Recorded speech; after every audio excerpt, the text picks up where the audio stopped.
Father-son accused in Ahmaud Arbery's death pose risk of influencing witnesses, obstructing justice. Judge. Court documents explain why bond was denied for Greg and Travis McMichael.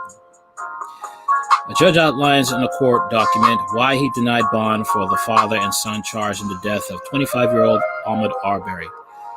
Following a two-day hearing last month, Chatham County Judge Timothy Walmsley decided Gregory McMichael, 64, and his 34-year-old son Travis will remain in jail while awaiting trial on charges, including felony murder in the shooting death of the black man running through a South Georgia neighborhood.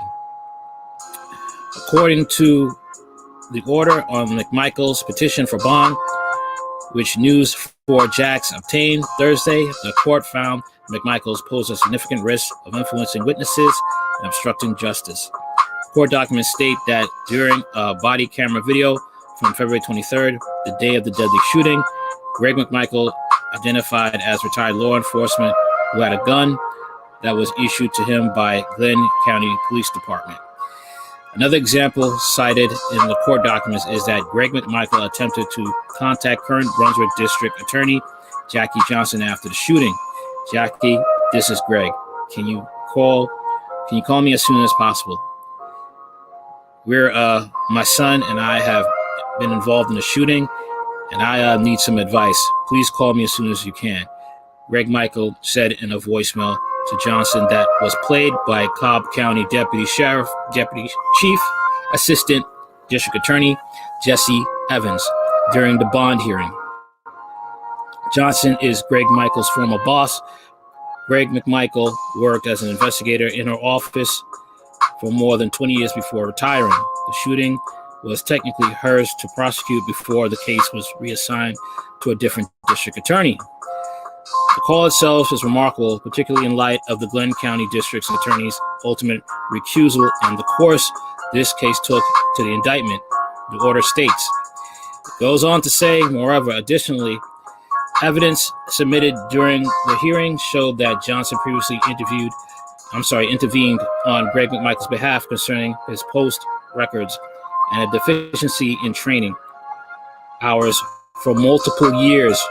Arguably, he was seeking her influence again. Okay. So this man was in trouble before, and she was used to bail him out. According to the court document, before his arrest, which occurred more than 2 months after Arbery was killed, Greg McMichael was apparently communicating with a third defendant, neighbor William Roddy Bryan, and even referred to Bryan as an ally during the ongoing investigation. In addition, the court document says that while in custody, Greg McMichael may have tried to impede the investigation and influence witnesses by calling his wife and asking her to have his daughter delete posts from social media that were potentially the source in the investigation. Court records also show Greg McMichael instructed his wife that when he answers the phone, tell him flat out not to say anything when referencing a future conversation between his wife and an unknown third party. The order also references separate phone call after the shooting. Greg McMichael is heard stating to a third party, "No good deed goes unpunished," when referencing the shooting and killing of Arbery, the document says. The order then references a coded letter Greg McMichael mailed from jail to a family friend who testified at the bond hearing and evidence presented by the state that included a phone call from Travis McMichael to his mother involving his sister having a phone turned off to help evade investigation. It also mentions that during the bond hearing, when the family friend was presented with a text message that included a racial slur, he answered he was referring to a raccoon, I believe. Wow. These people deserve to be under the jail. The judge says in order that the court must discount that friend's testimony. Hell no, due to bias and impeachment. Yes, they do. I'm sorry. Yes, they do. You need to just disregard that friend's testimony. All right, because a friend is working to try to get him out of jail. You know, you're it's just a bunch of racists trying to cover each other up.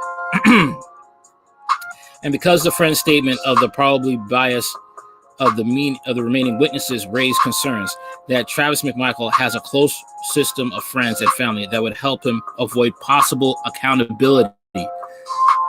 In the order, the judge also writes, the court finds the defendants pose a significant danger to persons, community, or property. The court document stated buckshot from the discharge of the shotgun was found lodged in a home near the shooting. It also points out that McMichaels armed themselves and chased Arbery on public streets in broad daylight. And the order notes that the McMichaels pose a flight risk because they each face a potential life sentence. And the court is also concerned that the defendants do not have jobs or real property in Glynn County. The McMichaels are being held in Glynn County Jail. Well, I respect the judge for doing what he's doing because justice needs to be served.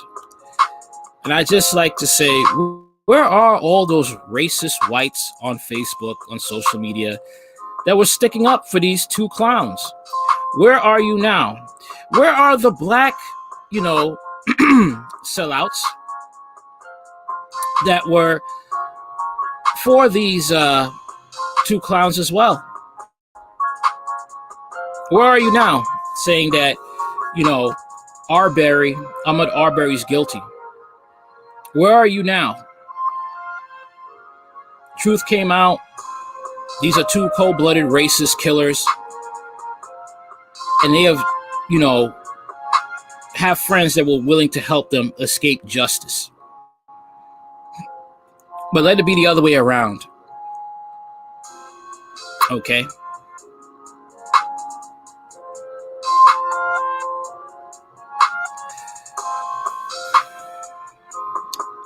I just love it when people are proven wrong, especially when it comes to this.